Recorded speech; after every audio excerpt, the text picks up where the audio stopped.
আগে আমাকে দিতে হবে। হযরত আবু হুরায়রা বলেন, কুনতু মাইয়া ইয়া রাসূলুল্লাহ, ও আল্লাহর নবী,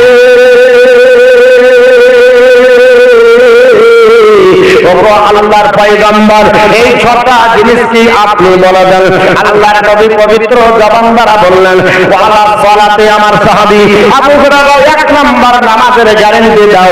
এই নামাজ তুমি পড়েছো কিনা তোমাকে বন্ধ হবে। নামাজের গ্যারান্টি যদি দিতে পারো, আমি রাসূলুল্লাহ জান্নাতের গ্যারান্টি দেব। আর নামাজ যদি না থাকে, আপনি কোন মুখে বলছেন আমি জান্নাতি, আমি জান্নাতে চলে যাব। আল্লাহর নবী পবিত্র জবানে সাহাবাদেরকে বললেন, সাহাবারা, এক নাম্বার নামাজের গ্যারান্টি দাও। দুই নাম্বার নবী বললেন, এ আমার সাহাবারা, যাকাতের গ্যারান্টি দাও। আমি রাসূলুল্লাহ জান্নাতের গ্যারান্টি দেব। তিন নাম্বার নবী বললেন, ওয়াল আমানাতা, আমানতের গ্যারান্টি দাও। আমানত কাকে বলা হয়? আমার টুপিটা বা পাগড়িটা এখানে যদি রেখে দিয়ে চলে যায়, যাবার পর বাড়িতে গিয়ে বলবো, ও আপনার বলা হয়েছে, ও আমাদের সাদ্দাম ভাই বা আপনার আব্দুল গাফফার আব্দুল সাত্তার ভাই, আমার এই টুপিটা বা পাগড়িটা আপনার বাড়িতে একটু আমানত রাখেন, আমি 1 বছর পরে এসে নেব। উনি যদি নিজের কাজে ব্যবহার করে, মাথায় দিয়ে যদিও নামাজ পড়ে, তাহলে শরীয়তের বিধানে বলছে আমানত রেখেছে, চলবে না, ওর জন্য আপনার জান্নাত তার হবে না। যদি এটা আপনার হয়ে যায়, আমি 5,000 টাকা দিয়ে গেলাম ভাই, এই টাকাটা আপনি আমানত রাখেন, আমি 10 দিন পরে আপনার কাছে টাকাটা নেব। আমার টাকাটা ব্যবহার করা হলো, নিজের পকেট থেকে যদি 5,000 দেয়, আল্লাহ রাসূল বলছে তার জন্য জাহান্নাম হারাম হয়ে গেল, কারণ জান্নাত হবে না। আমি রাসূলুল্লাহ বলেছি, এক নম্বরে নামাজের গ্যারান্টি দিতে হবে, আমি রাসূলুল্লাহর কাছে জান্নাতের গ্যারান্টি পাবে। 2 নাম্বার যাকাতের গ্যারান্টি, আমি রাসূলুল্লাহ জান্নাতের গ্যারান্টি দেব। 3 নাম্বার আমানতের গ্যারান্টি দাও, আমি রাসূলুল্লাহ জান্নাতের গ্যারান্টি দেব। তাহলে মসজিদ মাদ্রাসার ক্যাশিয়ার সেক্রেটারি হওয়ার পর যদি ব্যক্তিগত টাকা দিয়ে যদি মসজিদের কাজ দিয়ে দেয়, তাহলে তার ইবাদত আল্লাহর দরবারে গ্রহণ হবে না। আপনাদের দেশের মানুষ ভালো, আমাদের মসজিদ, আমাদের মসজিদ মাদ্রাসার ক্যাশিয়ার হওয়ার জন্য আপনার ভোট অধিকার করা হয়, ভোটের ব্যবস্থা, যার দিকে ভোট বেশি হবে একে ক্যাশিয়ার বানানো হবে। ক্যাশিয়ারের কাছে টাকা চাইলে ক্যাশিয়ার বলে, টাকা কি মেরে খেয়েছে নাকি? যেই দিন পাট বেচবে সেই দিন বলছে, লাউ তোমার টাকা খেয়ে নিয়েছিলাম নাকি? বোঝা গেল পাট বেচার টাকা। দেখলাম আমি 500 টাকার নোট রেখেছি, জালসা করেছিলাম, খরচা রেখেছিলাম, এখন তো গোটা 500 টাকার নোট দাও, এটার সঙ্গে মিলল না, তার মানে আমানতের খেয়ানত হয়ে গেল। ও মুসলমান, জালসা করে কি করবেন? আর আপনার বলা হচ্ছে এত আপনার টাকা হাতার পরে পৃথিবীর জমিনে কি করবেন? আমানতদার যদি না হয়, আমানত যদি খেয়ানত হয়ে যায়, আল্লাহ নবী বলতেছে আমার কাছ থেকে জান্নাতের গ্যারান্টি হবে না, আমানতের তোমাকে গ্যারান্টি দিতে হবে। আমানত নষ্ট করবে পৃথিবীর জমিনে, আসমানের নিচে, আপনার ও জমিনের উপরে আল্লাহর নবীর চাইতে আমানতদার পৃথিবীতে আল্লাহ কাউকে করে চলনা করে। সুবহানাল্লাহ, একমাত্র আমানতদার আমার আল্লাহ পাক যাকে বানিয়েছিল তিনি হচ্ছে রাসূলুল্লাহ। পৃথিবীর জমিনে ইনার মতো আমানতদার আল্লাহ পাক কাউকে বানায়নি। এই নবীর কাছ থেকে শিখতে হবে আমানত কাকে বলে। মুসলমান, আল্লাহর নবী 4 নম্বরে বললেন, আল ফারজা, আপনার গুরুত্বের গ্যারান্টি দাও। কোনদিন জেনা করনি, বেহুরমত কাজ করনি, অশালীন কাজে লিপ্ত হয়ে যাওনি, আমি রাসূলুল্লাহ জান্নাতের গ্যারান্টি দেব। 5 নম্বরে নবী বললেন, আল পাতলা, পেটের গ্যারান্টি দাও। পেট বানিয়েছ না ইন্ডিয়ান পেট বানিয়েছ, এটা হলো একটা গোডাউন বাবা। এই গোডাউনটা কি দিয়ে ভর্তি করবেন? হালাল দিয়েও ভর্তি করা যায়, হারাম দিয়েও ভর্তি করা যায়। হারাম দিয়ে ভর্তি করার পর ভেতর তুলে যদি চিন্তা করেন, আল্লাহ দরবারে একটা চিন্তা কাজে আসবে না। মুখের কথা নয় গো জাদু, খোদার পথে চলা, ওই কানে করেছ ছোট দিয়ে আয়, ওই গান করেছ ছোট দিয়ে আয়, ডাকেছে কমলিওয়ালা, খোদার পথে চলা, মানুষ যেদিন মানুষ হবে, মানুষ সেদিন খোদা পাবে, মানুষ সেদিন মানুষ হবে, মানুষ সেদিন খোদা পাবে, নইলে পশ হয়ে মারা যাবে, নইলে পশ হয়ে মারা যাবে, ইহা করার বছর ঘুমাবে রহমান আল্লাহুম্মা সাল্লি আলা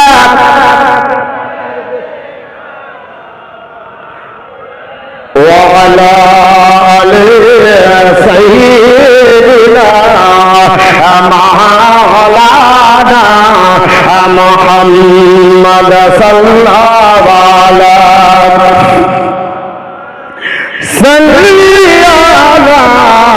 মোহাম্মদ হরদম সদা সরকালা পাকনাম মোহাম্মদ হরদম সদা সাজআনা মুহাম্মদ সাল্লাল্লাহু আলাইহি সাল্লাম। আমার মুসলমান বিশ্বনবী বললেন, আমার হারাম দ্বারা ভক্তি করলে এই পেটটাকে আপনারা হালাল দিয়ে ভক্তি করে আমি রাসূলুল্লাহ জান্নাতের গ্যারান্টি দেব। 6 নম্বরে আপনার নবী বললেন লিসানা জিহ্বার গ্যারান্টি দাও, যে যত উল্টা পাল্টা ছন্দে বলবে পাটফারি চিটিংবাজি করবে এই লোকটাকে বলছে চালাক চতুর ঠিক না বেদুল বাবা, যে সত্যবাদী হবে এটা কথা বলবে না, এতে আপনার বলা হাতে বড় হয় না। আমার মুসলমান বলার উদ্দেশ্য হলো পৃথিবীর আল্লাহর বান্দা বান্দীরা আমরা সত্যের আশ্রয় গ্রহণ করব, মিথ্যা কথা আপনার বলবো না। আল্লাহর নবী 6টা জিনিসের গ্যারান্টি দিতে বললেন, এই 6টা জিনিসের গ্যারান্টি দিলে আল্লাহ জান্নাতে যাবে। বলো সুবহানাল্লাহ। আল্লাহর নবী বিদায় হওয়ার সমাজে বিশ্বনবী আপনার হুদাইবিয়ার সন্ধির সমাজে নবীজি আপনার একটা বক্তৃতা করেছিলেন। আবি উমামা বর্ণনা করেন, আবি উমামা তাকাল রাসূলুল্লাহ সাল্লাল্লাহু আলাইহি ওয়াসাল্লাম আতবু ফিল হাজ্জিল ওয়াদাই ক্বালা ইত্তাকুল্লাহ রাব্বাকুম সাল্লু খামাসাকুম ওয়া সুমু শাহরাকুম ওয়া আতু যাকাতা আমওয়ালিকুম ওয়া আতিউ জামরাকুম তাদখুলু জান্নাতা বিরাব্বিকুম। আল্লাহর নবী পৃথিবীর জমিনে হযরত আব্দুল্লাহ বলে গেছে আবি উমামা রাদিয়াল্লাহু তাআলা বর্ণনা করেন। বেশি যে আমি বলছি আমার আওয়াজটা ক্লিয়ার করেন, বুঝলেন? মাইক খুব ভালো, কিন্তু এত আমি ভালো নেব না, আমার কথাটা যেন বুঝতে পারে। আমি তো শোনাতে আসিনি, বুঝাতে।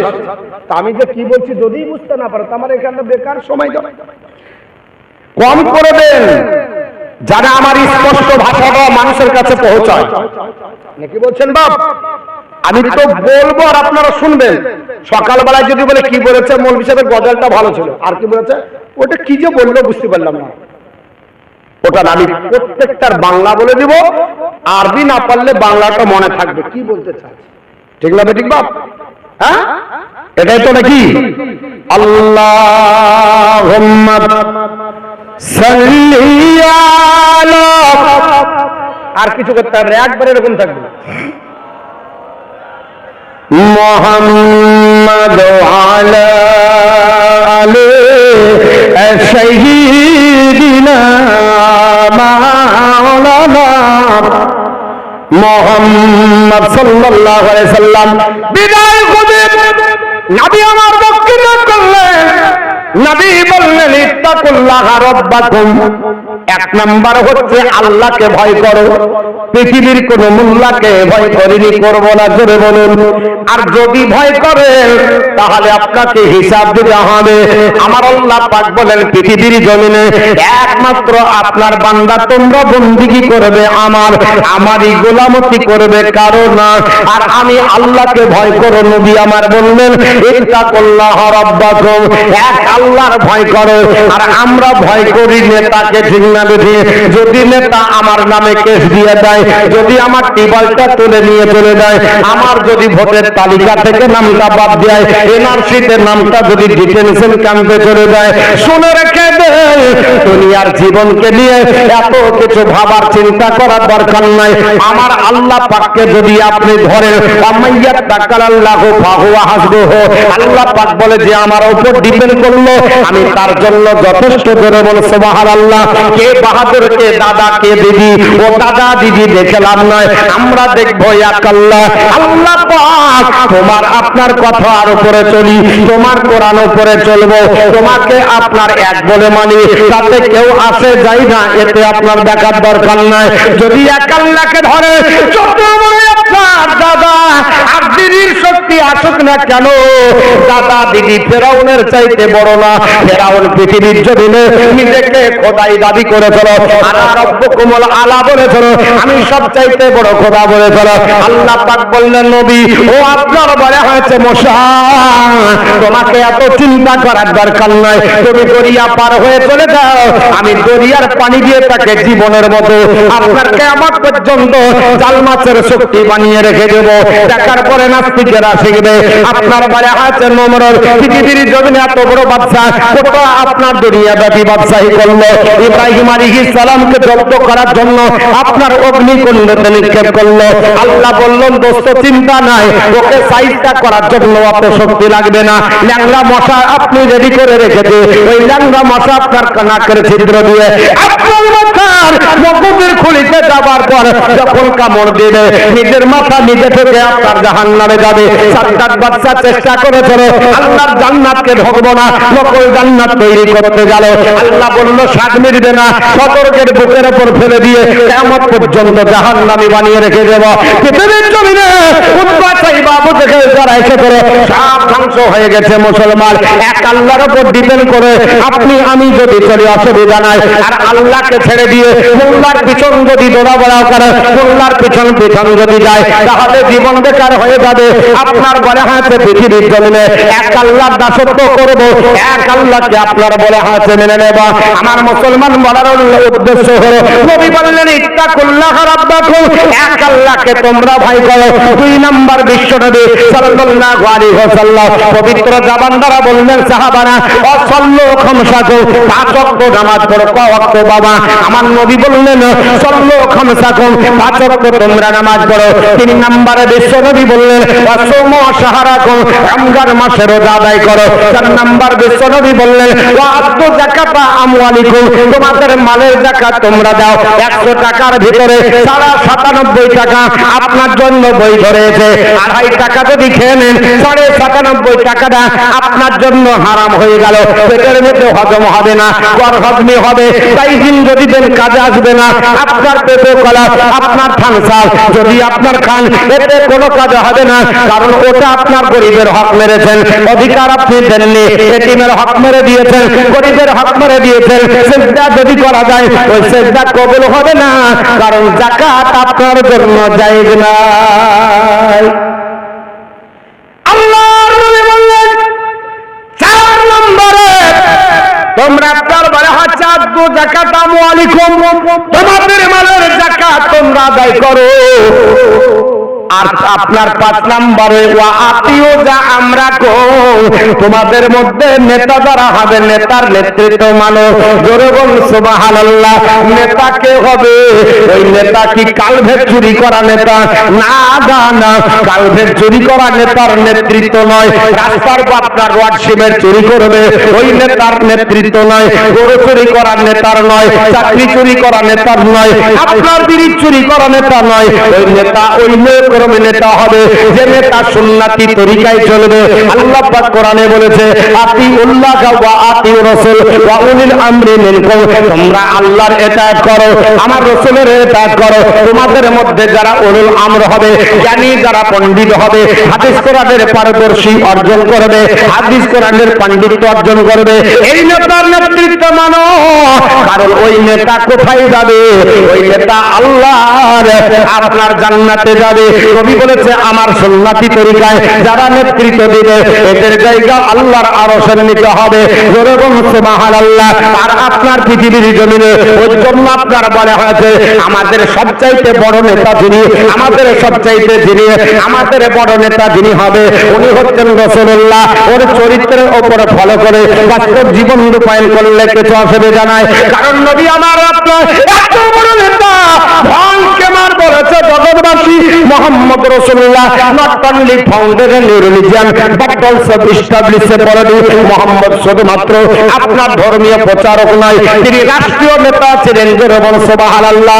কেমন রাষ্ট্রীয় নেতা ছিলেন? মক্কা ছেড়ে হিজরত করে নবী আমার মদিনায় চলে গেছিলেন। কাফেররা অত্যাচার করলো, আপনার উৎপীড়ন করলো, কাফেররা মারলো ধরলো, মাতৃভূমির দিকে তাকায় আর আমার নবী চলে যায়, হৃদয় কেঁদে গেল। আল্লাহ পাক বললেন নবীজি আমি আল্লাহ আপনার সঙ্গে আছি, চিন্তার কোনো বিষয় নয়। ওগো আপনার মাতৃভূমিটা আপনার কাছে প্রিয়, আপনার উদ্ধার হবে চিন্তা নয়। আমার নবী মদিনায় গেলেন, মদিনা সনদ গঠন করলেন।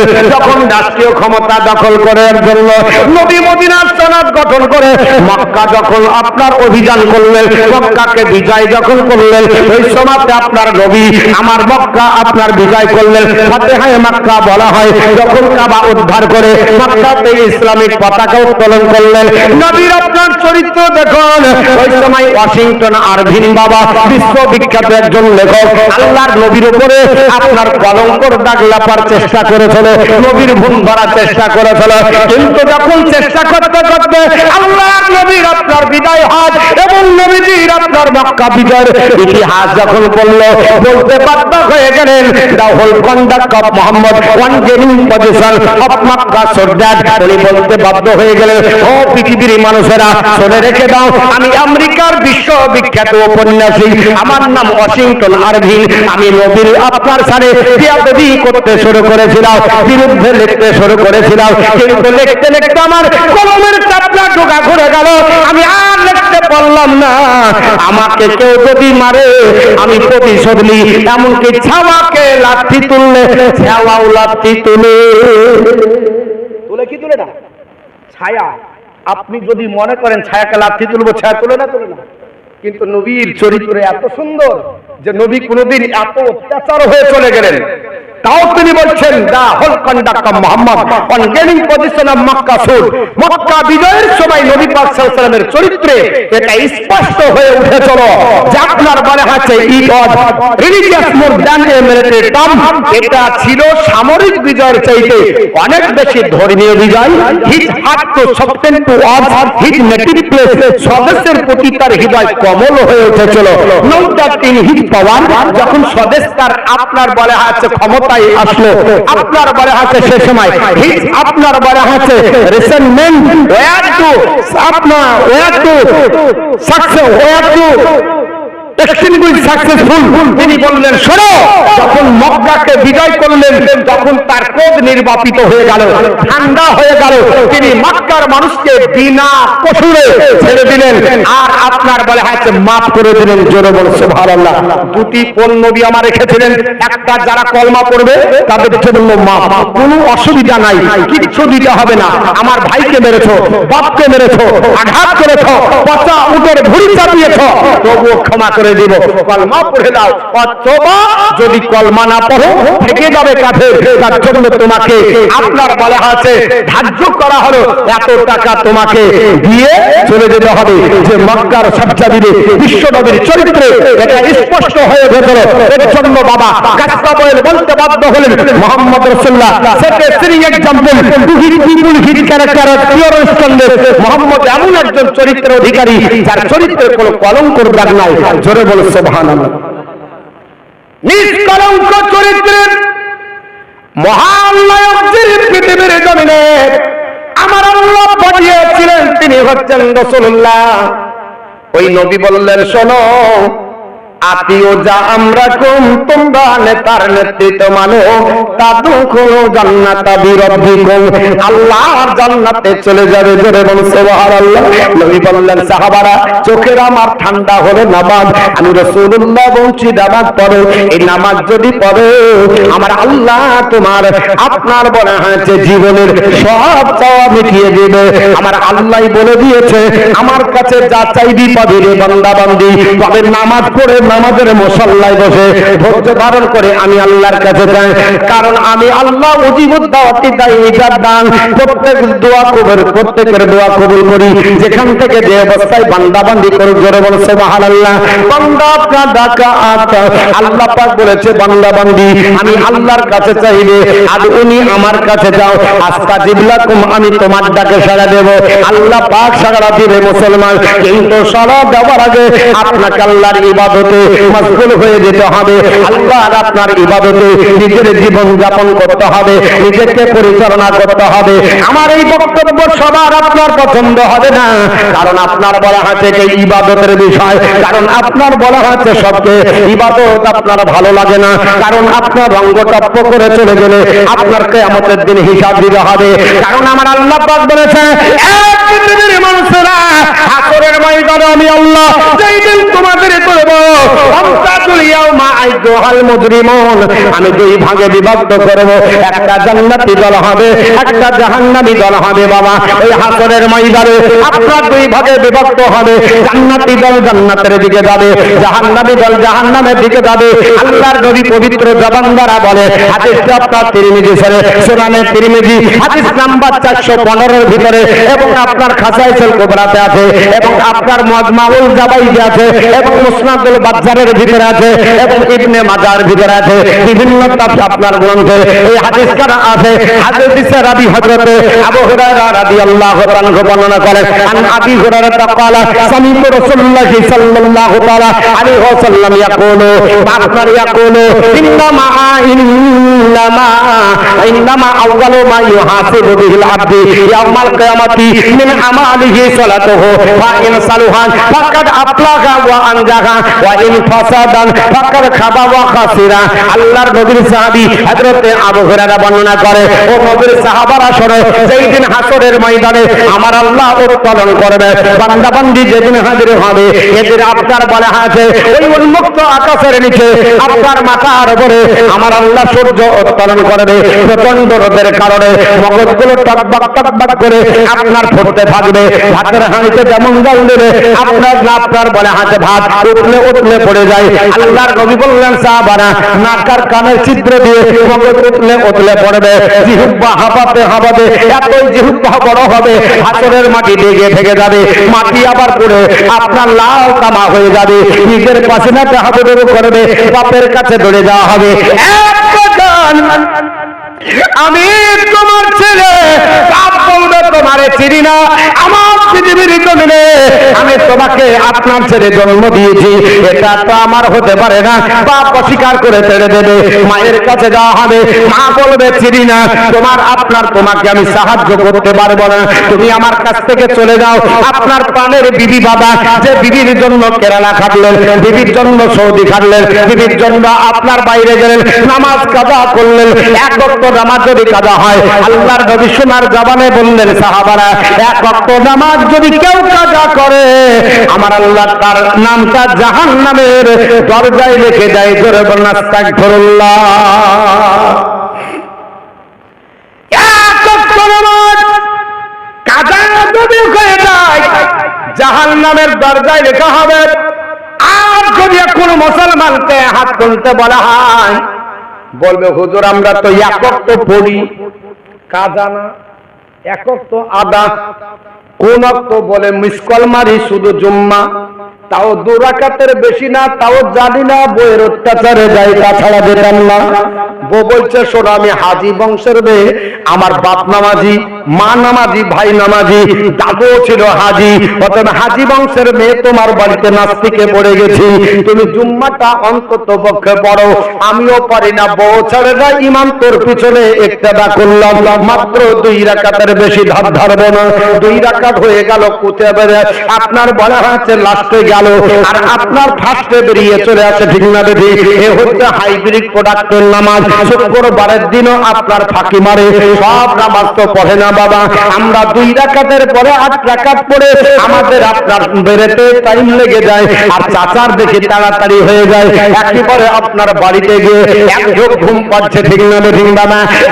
মুসলমান, আল্লাহর নবী বললেন সাহাবারা, মানিল গাসলি ইয়াউমাল জুমআতি গোসলুল জানাবাতি সুম্মা রাহা ফাকা আল্লামা কাররাবা বাকারাত বাদানাতাল।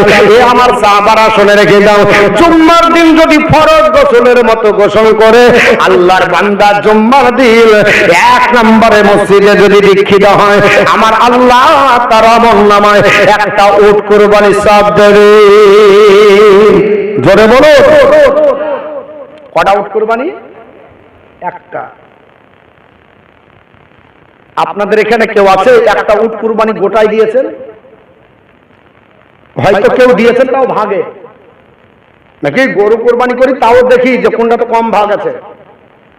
হ্যাঁ, একাই একটা কুরবানি আমরা খুবই কম দিতে পারি, দেন অনেকে দিতে পারেন না, এই কথা আমার বলা যাবে না, কোন আল্লাহর বান্দা দেয় দেয়। কিন্তু যদি আমরা বিচার করি আমাদের এলাকায় তো এরকম কম, আর যদিও দেয় জীবনে হয়তো একবার, না হলে বছরে একবার, তার বেশি পারবে? প্রতি বছর একটা দিবে, কারণ এখন একটা উটের দাম কম করে 2 লাখ। বছরে 52টা জুম্মা আছে। কতটা?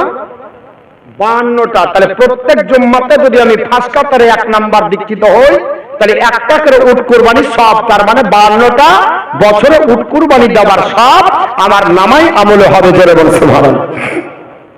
কিন্তু এখানে ফার্স্ট কাতারে যাই না। Don't mind about my lecture, আমার কথা রাগ করবেন না। আমরা ফার্স্ট কাতারে যাই দুয়ারে সরকার। কবে বসবে গো? বলে সামনে আপনার এই কয়েকদিনের মধ্যে। কানে কানে শুনতে শুনতে শুনতে একেবারে ফার্স্ট কাতারে যাওয়ার জন্য সবাই রেডি। ইলেকশনের দিন কাউকে ডাকতে হয় না, ফার্স্ট কাতার সবাই দখল করার জন্য চেষ্টা করে। গাড়িতে চাপলে ফার্স্ট সিটে বসার চেষ্টা করে, অনুষ্ঠানের বাড়িতে গেলে ফার্স্ট সদর ধরার চেষ্টা করে। কিন্তু নামাজের সময় লাস্ট কাতা কেন? বলে হুজুর আপনার কাছে যদি যাই, আত্মহাতে পড়ার জায়গায় দোয়া মাসুরা পড়বো, কি ফাতিহা পড়বো ওটা ঠিক নাই, ওর জন্য গোলে মারে যাই যতদিন করে আর খাবো কদিন। নামাজ তো ভালো করে জানি না, এর জন্য বইয়ের অত্যাচারে এসেছি, ফাঁকি দিয়ে বাহির থেকে পড়ে পালিয়ে যাবো।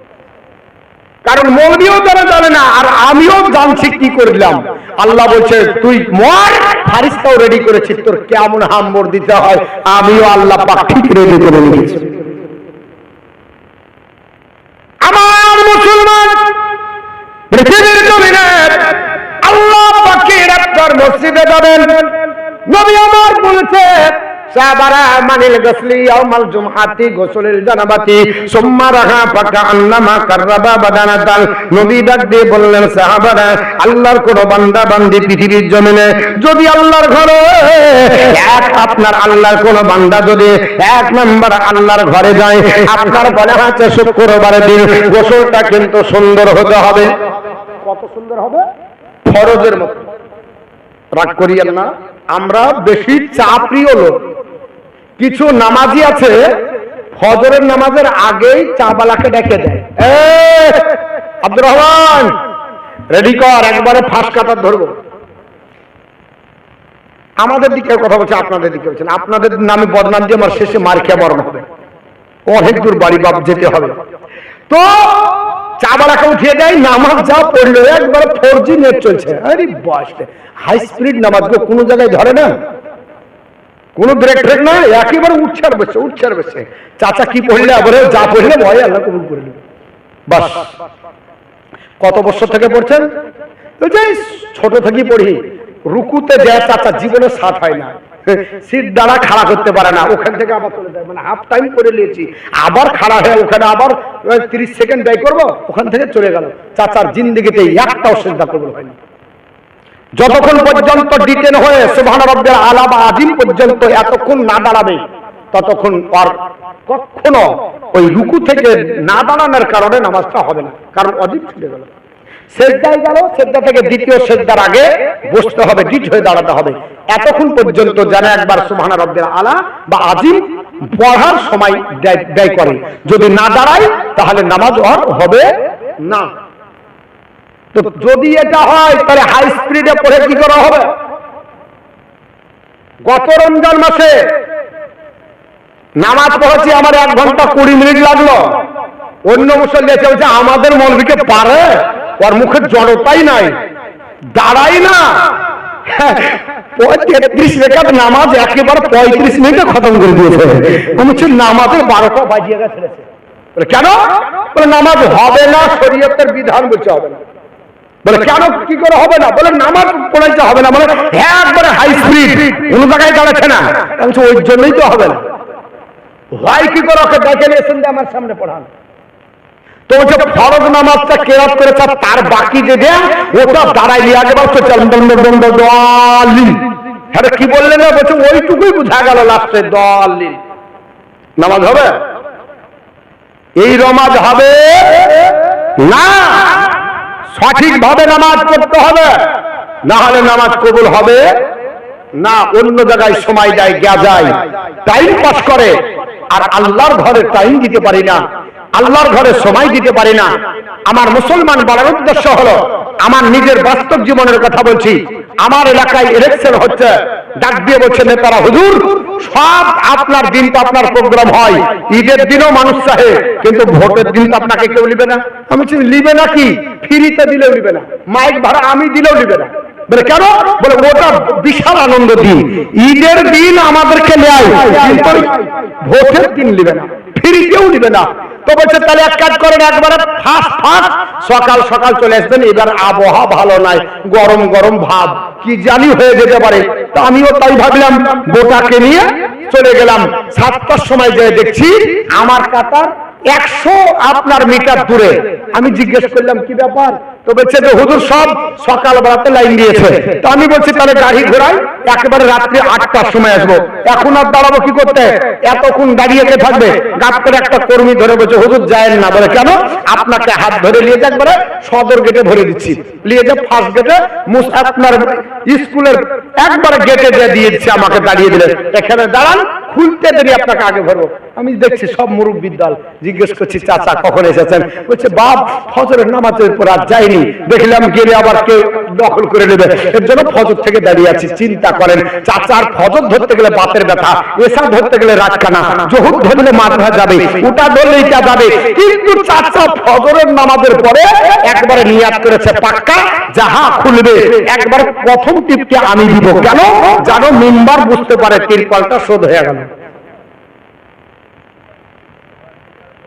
আমার মুসলমান, একটা তিরপালের জন্য 2 ঘন্টা যদি আপনার দাঁড়িয়ে থাকতে কষ্ট না হয়, আল্লাহর নবী বললেন মানিল গাসলি ইয়াউমাল জুমআতি গোসলের জানাবাতি সুম্মারাহা ফাকান্নামা কাররাবা বাদানাতান। নবী বললেন সাহাবারা জুম্মার দিন ফরজ গোসলের মতো গোসল করবে, কোন জায়গা যেন শুকনো না থাকে, এইভাবে গোসল করে। ওরে আমার উম্মত, যদি তুমি 1 নম্বরে আল্লাহর ঘরে দীক্ষিত হও, আমি নবী বললাম তোমার আমলনামায় একটা উট কুরবানি চাওয়া হবে। ইয়া রাসূলুল্লাহ, তারপরে যদি যায়, নবী বললেন মান্দাহা ফিসাতি সানিয়াতি, যদি কম্পিটিশন করো 1 নাম্বার না হও, 2 নাম্বার তো তুমি জায়গা পাবে। 3 নাম্বার যদি হয়ে যাও, ফাকা আন্নামা কাররাবা বাকারাতান, সে যেন আল্লাহর রাস্তাতে একটা গাভী কুরবানি করলো। জোরে বল সুবহানাল্লাহ। ইয়া রাসূলুল্লাহ, 2 নাম্বার যদি না হয় 3 নাম্বার হয়, মান্দাহা ফিসাতি সালিসাতি, আল্লাহর বান্দা যদি 3 নাম্বার হয়, ফাকা আন্নামা কাররাবা ফাকা আন্নামা কাররাবা কাবসাল আকরানান। নবী বললেন সাহাবারা, ওই ব্যক্তি আল্লাহর রাস্তাতে একটা যেন সিং বিশিষ্ট মেষ কুরবানি করলো, তাও যদি না হতে পারে, মান্দা বিসাতি রাবিয়াতি, আল্লাহর বান্দা যদি 4 নাম্বার হয়, ফাকা আন্নামা কাররাবা দাজাজাতান, সে যেন আল্লাহর রাস্তাতে একটা মুরগ কুরবানি করলো, তাও যদি না হতে পারে, 5 নম্বরে হয়ে যাবে। আমার আল্লাহ তাকে আপনার সান্ত্বনা পুরস্কার দেবে। জোরে বল সুবহানাল্লাহ। নবী বললেন সাহাবারা মান্দাহা ফিসাতিল খামিসাতি, আল্লাহর বান্দা যদি 5 নাম্বার হয়, ফাকা আন্নামা কাররাবা বাইজাতান, সে যেন আল্লাহর রাস্তাতে একটা আপনার ডিম কুরবানি করলো। জোরে বলো সুবহানাল্লাহ। 5 নম্বরে পরে যারা যাবে জুম্মার দিন, এরা নামাজের নেকি পাবে, জামাতের নেকি পাবে, কিন্তু নবীর অফার পাবে না। আল্লাহর নবী যে অফার দিয়েছে 1 থেকে 5 নাম্বার পর্যন্ত, এই অফার তারা পাবে না। আমার মুসলমান বলার উদ্দেশ্য হলো, আমরা আল্লাহর বান্দা, কেন আল্লাহর ঘরে যেতে দ্বিধা হবে? নামাজ কেন আমাদের কাজা হবে? নামাজ কেন আমরা পড়বো না? আমার নবী বললেন, সাহাবারা, হাসরের ময়দানে সর্বপ্রথম মানুষকে যখন তোলা হবে, আমার নবী বললেন, ইন্দামা আউয়ালু মা ইউহাসিবু বিহিল আবদি ইয়াউমাল কিয়ামাতি মিন আমালিহি সালাতুহু। এ আমার সাহাবারা, সর্বপ্রথমে হাসরের ময়দানে আমার আল্লাহ জিজ্ঞাসাবাদ করবে, নামাজ তুমি পড়েছো কিনা? বক্তা যত বড়ই হোক না কেন, নামাজ যদি না পড়ে জাহান্নাম তাকে যেতে হবে। বাবা, আপনার বলে আছে সেদিনের বক্তব্য তার দেখা হবে না। আপনার যদি মাস্টার হোক, মাস্টারই সেদিন দেখা হবে না। যত বড় হাফেজ না হোক, হাফেজের হেফজের দেখা হবে না। আপনার বলে আছে যতই জমিদার হোক না কেন, জমিদারের জমি দেখা হবে না। আল্লাহর নবী বলছেন, সাহাবারা, সর্বপ্রথমে যে বিষয়টা জিজ্ঞেস করবে ওটার নাম হলো নামাজ। তুমি নামাজ পড়েছো কিনা? নামাজ আবার পড়ার পরে সবার নামাজ কবুল হবে না, কারণ নামাজও পড়ে, দাড়িও চুলকায়, নামাজও পড়ে, জামাও শর্ট করে, নামাজও পড়ে, আবার সেজদার জায়গাতে বালি পড়ে ফু দিয়ে সরিয়ে দেয়। হ্যাঁ, এ দেখেছি নামাজ পড়ছে তো হাতের আঙ্গুল 60 হচ্ছে না, আমার ধুলো আছে, করে দিচ্ছে দিয়া যাহাই তাই করে সেজদা দিয়া আবার সরিয়ে দিচ্ছে। নামাজ হবে? আল্লাহর পবিত্র আপনার কোরআন অনুযায়ী এবং নবী পাকের হাদিস অনুযায়ী আমাদেরকে জীবন যাপন করতে হবে। নবী বলেন, সাহাবারা, ফাইন সালুহাত, যদি তোমার নামাজ সঠিক হয়, ফাকাদ আফলাহা ওয়া আনজাহা, তাহলে তুমি সফলকামী, নাজাত প্রাপ্ত হয়ে গেলে। জোরে বল সুবহানাল্লাহ। ওয়াইন ফাসাদাত, আর যদি তোমার নামাজ নষ্ট করে ফেলো, তাহলে ফাকাদ খাবা ওয়া খাসিরা, তাহলে তুমি বিপদগ্রস্ত এবং হতাশাগ্রস্ত হলে। জোরে বল নাউযুবিল্লাহ। তাহলে নামাজকেও নষ্ট করা হয়, বাপ সব জিনিস সাকসেসফুল হয় না। নামাজকে যারা নষ্ট করবে কিয়ামতের দিন পরিত্রাণ পাবে না। তো নবী আমার বললেন, সাহাবারা, নামাজ তোমরা আদায় করো, নামাজ পড়ো, এই নামাজের গুরুত্ব তোমাকে বুঝতে হবে। ইয়া রাসূলুল্লাহ, কেন? বলে নবী বললেন, সাহাবারা, আমি যখন বিপদের সম্মুখীন হয়ে যেতাম, তখন সব আগে আমি 2 রাকাত নামাজের জন্য দণ্ডায়মান হয়ে যেতাম।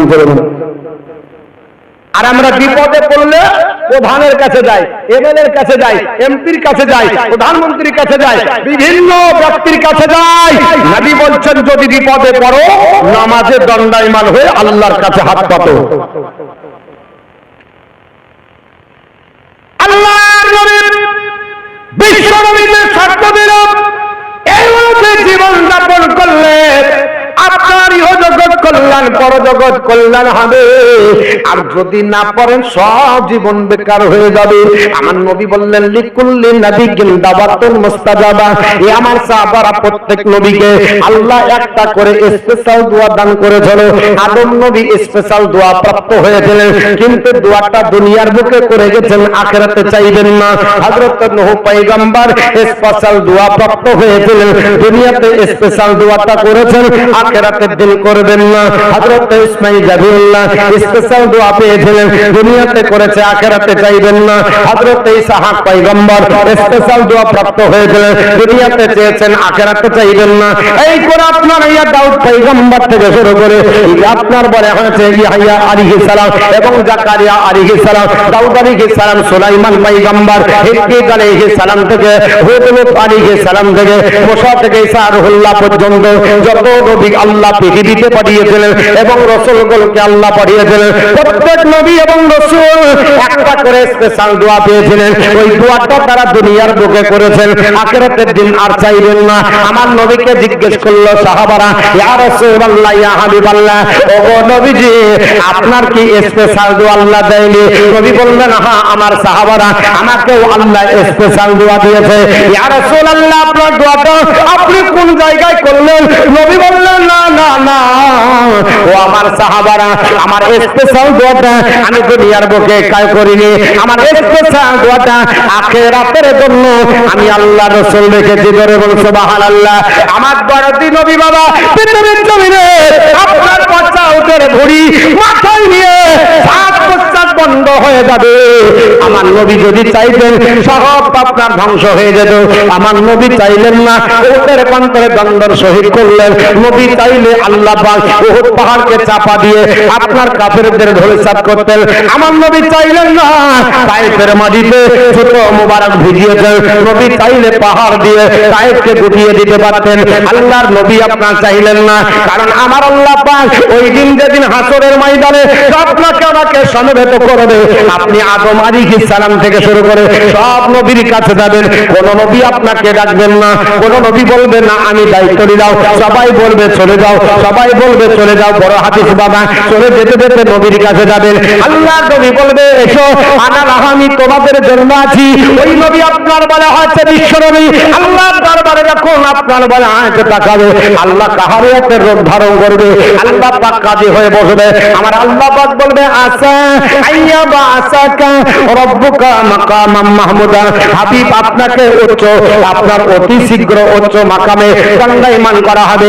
মাকামে মাহমুদে দাঁড়িয়ে নবী আমার ডাক দিয়ে বলে আল্লাহ আজ হাসরের ময়দান কঠিন দিন, বাপ আপনার কাজে আসলো না, মা কাজে আসলো না, পাড়া প্রতিবেশী কাজে আসলো না, বন্ধু বান্ধব কাজে আসলো না, আপনার প্রাণের বিবিও পালিয়ে গেছে, আমার উম্মত উম্মাতানি সবাই আপনার বেচারা, সবাই আপনার কান্নাকারি করে। আল্লাহ পাক ওই সব আপনার নবীদেরকে যে স্পেশাল দোয়া দান করেছিলেন, আমার স্পেশাল দোয়াটা আমি দুনিয়াতে করিনি, আমার আপনার বলা হচ্ছে আজকের জন্য আমি রেখে দিয়েছি। আল্লাহ আমার গুনাহগার উম্মত উম্মাতানির জন্য আজ দোয়া কবুল করে আসরের ময়দানের চিন্তা থেকে আমার উম্মতকে নাজাত দিয়ে জান্নাতে দাও। কিয়ামতের কঠিন দিনে দয়ার নবী নিজের উম্মত অনিবেন গতি ইলাগরে বল সুবহানাল্লাহ। আর কিয়ামতের কঠিন দিন দয়ার নবী নিজের উম্মত অনিবেন গতি না, তাদের চেহারা হবে নূরাময়,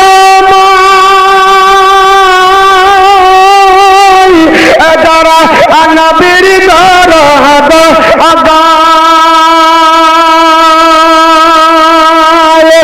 দাঁড়িয়ে ফিরিয়া যাবে না তারা গজ ক্ষমা আধার।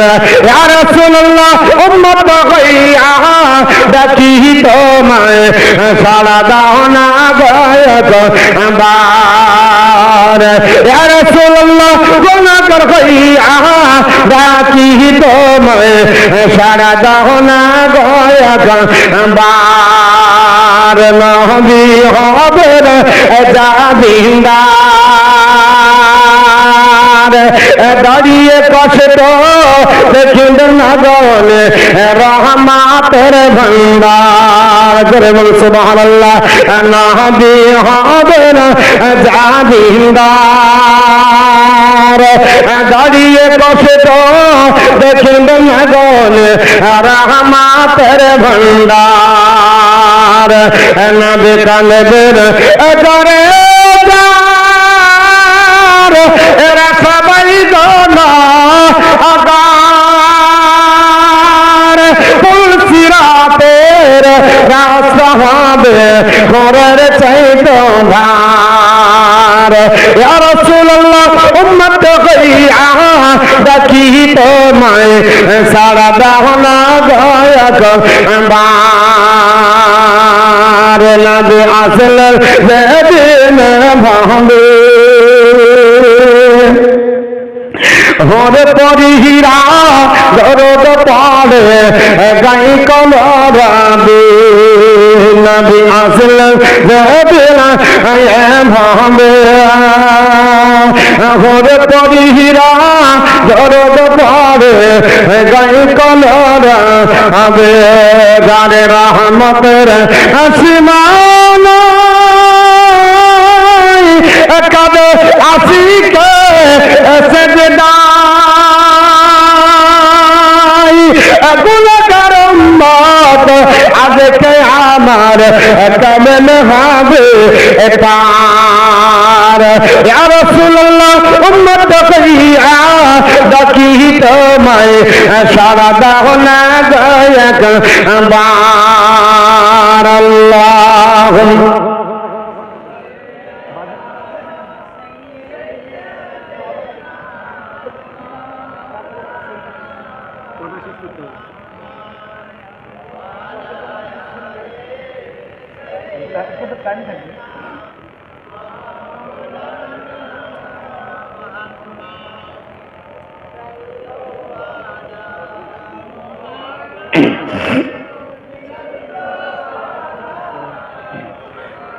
وعلى آل سيدنا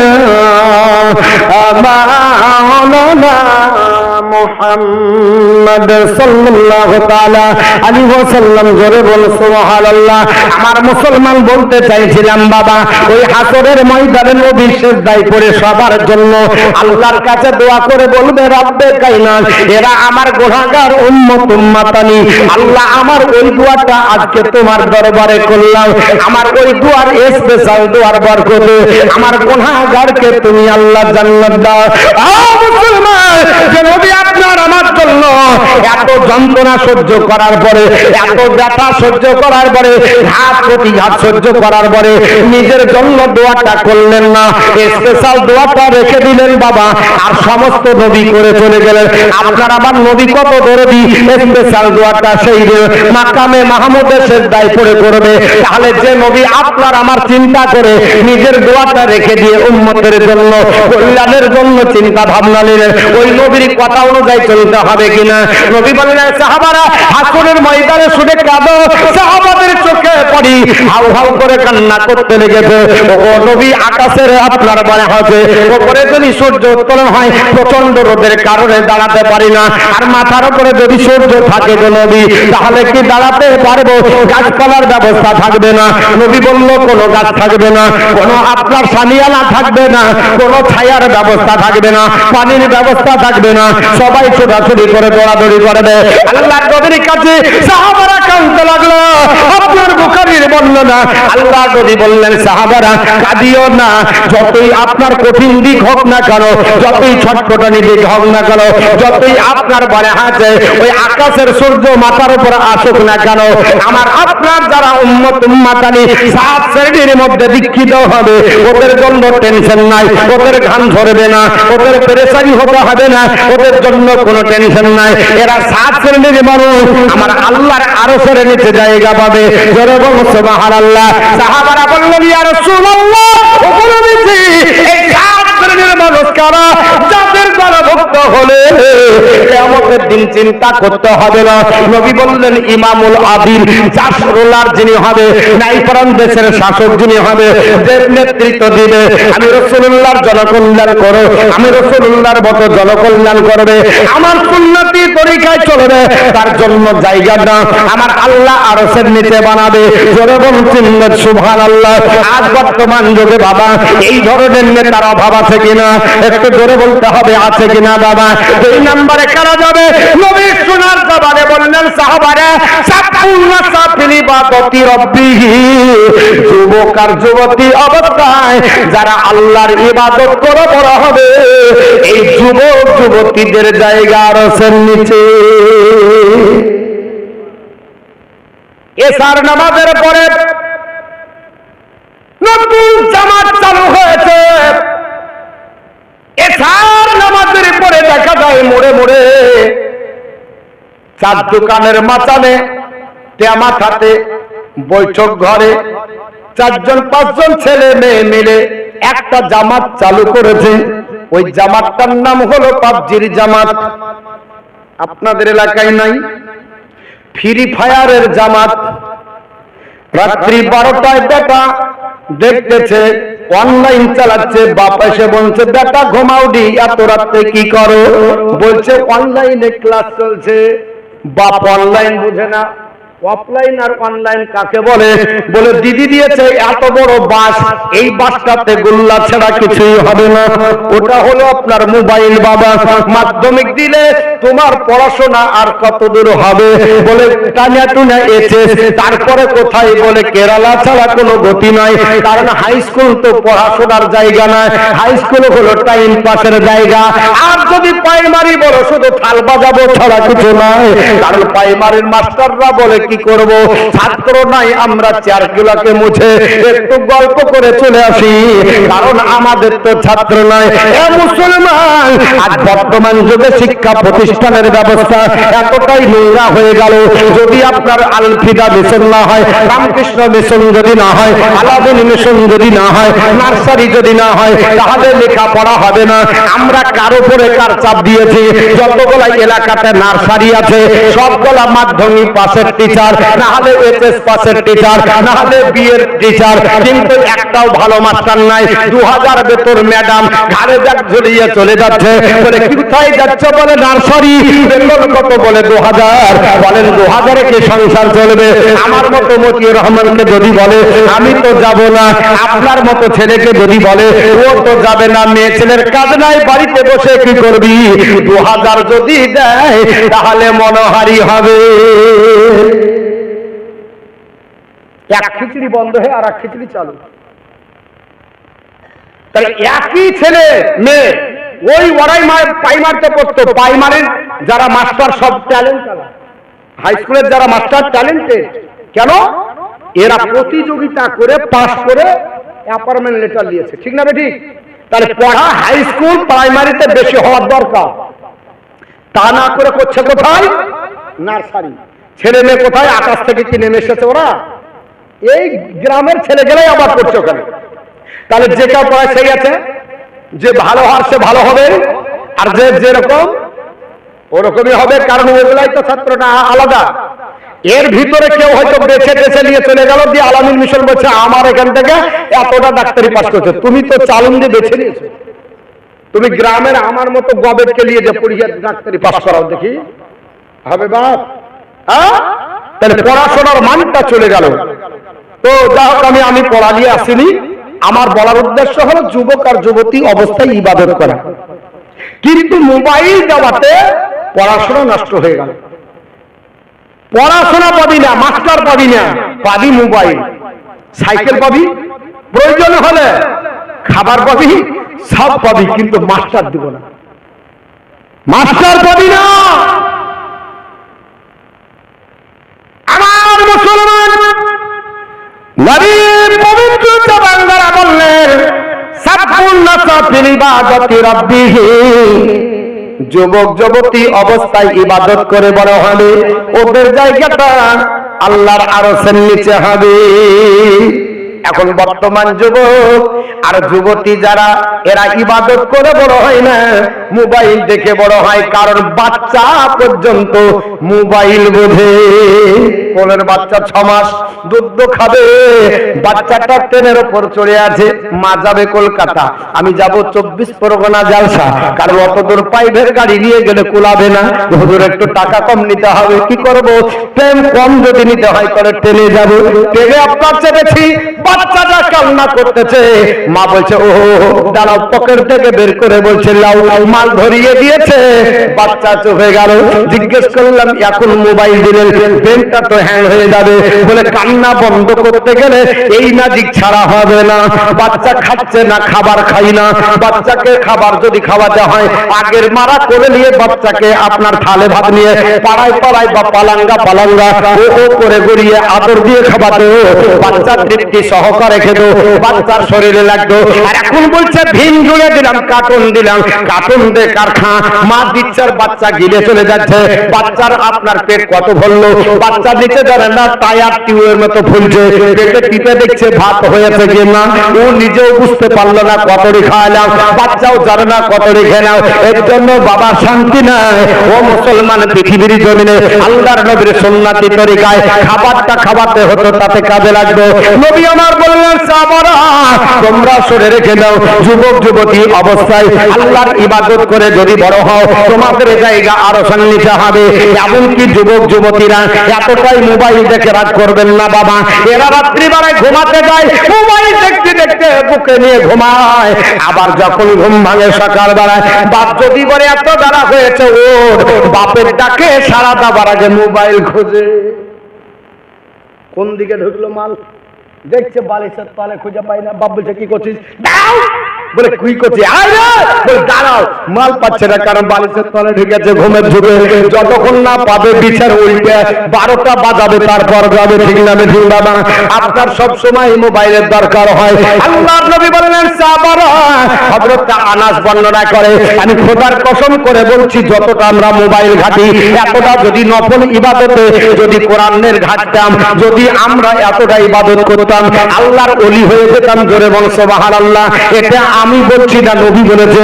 হযরত আনাস সম্পর্কে, হযরত আনাসের সম্মুখে নবী বললেন, এ আনাস সাহাবী শুনে রেখে দাও, আমি রাসূলুল্লাহ বলতেছি, ওয়ালা সারাসুল মান হাফিজাহুন্না ফাহুয়া ওয়ালিউন হাক্কান। আল্লাহর কোন বান্দা বান্দি তিনটি জিনিসের হেফাজত যদি করে, আল্লাহর ওলি হয়ে যাবে। জোরে বল সুবহানাল্লাহ। আরেকটু জোরে বল সুবহানাল্লাহ। নবীর সাহাবী হযরত আনাস বলে, নবী গো কত জিনিসের হেফাজত করতে হবে? নবী বলল, তিনটি করো। এই তিনটির হেফাজত করলে আল্লাহর বন্ধু, আল্লাহর ওলি হয়ে যাবে। আমান যাইয়াহুন্না ফাহুয়া আদউন হাক্কান। আর যে তিনটি জিনিস নষ্ট করে ফেললো, আল্লাহর দুশমন হলো। জোরে বল আস্তাগফিরুল্লাহ। সাহাবী বললেন, ইয়া রাসূলুল্লাহ কোন তিনটা জিনিসের হেফাজত করতে হবে? নবী ডাক দিয়ে বললেন, সাহাবারা, এক নাম্বার কলাস সালাত, এক নাম্বার নামাজের হেফাজত করো। দুই নাম্বার আপনার বলে হাতে ওয়াসিয়াম, আপনার বলে হাতে রোজার হেফাজত করো। আপনার তিন নাম্বার বলে জানাবাত, আপনার বলে হচ্ছে গুপ্তাঙ্গের হেফাজত করো। এই তিনটি জিনিস যদি বন্ধ করো, আল্লাহর ওলি হয়ে যাবে। আর যদি তিনটি জিনিসের হেফাজত না করতে পারো, তিনটি জিনিসকে যদি নষ্ট করে দাও, আল্লাহর দুশমন তুমি হয়ে যাবে। আমার মুসলমান পৃথিবীর জমিনে যারা যুবক যুবক আছে, আল্লাহর ইবাদত করে বড় হতে হবে। আপনার তিন নম্বরে আল্লাহর আরশের নিচে জায়গা কারা পাবে? নবী সুনার জবানে বললেন, ও আমার সাহাবারা, রাজুলুন কলবুহু মুআল্লাকুন ফিল মাসজিদ, যার হৃদয় আল্লাহর ঘরের সঙ্গে লেগে গেল, আমার আল্লাহ পাক তার জায়গা আরশের নিচে বানিয়ে দিল।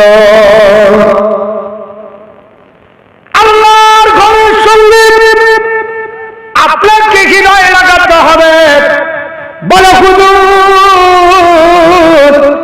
আমরা কত মসজিদকে ভালোবাসি, দুতলা মসজিদ বানিয়ে দিয়েছি। বাবা দুতলা বানান, গাছতলা বানান, আর আপনার বলে হচ্ছে মাটির মসজিদ হোক, ওই মসজিদে সবের কোনো পার্থক্য নাই।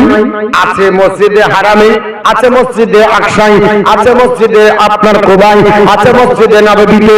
কিন্তু আপনি যে গ্রামে মসজিদ বানালেন, দেওয়ালা মসজিদে নামাজ পড়লে যতটুকু নেকি পাবেন, পাকাতে পড়লো ততটা নেকি পাবেন, আপনার মার্বেলে পড়লো ততটা নেকি পাবেন। যেটাই বলেন না কেন, নবী আমার বলেছে, জালাত লিয়াল আরদা মসজিদান, আমার আল্লাহ পাক গোটা বিশ্বটাকে, এই পৃথিবীর জমিনটাকে আমার উম্মতের জন্য মসজিদ বানিয়ে দিয়েছে। জোরে বলুন সুবহানাল্লাহ। অর্থ হয়ে গেল নামাজে দণ্ডায়মান হয়, আপনার আল্লাহর জন্য ইবাদত করেন, আল্লাহর জন্য আপনার দণ্ডায়মান হয়ে যায়। নবী বললেন, সাহাবারা, রাজুলুন কলবুহু মুআল্লাকুন ফিল মসজিদ, যার হৃদয় মসজিদের সঙ্গে লেগে যাবে, আমার আল্লাহ তাকে আরশের নিচে জায়গা দেবে। আর বর্তমান যুগে পৃথিবীর জমিনে আল্লাহর ইবাদত বাদ দিয়ে আজকে আপনার ভাগ্যের দিন পরীক্ষা করি বাবা। এই কয়েকদিন আগে ভাগ্যের দিন গেল। কিসের দিন গেল? ভাগ্য পরীক্ষার দিন কয়েকদিন আগে গেল।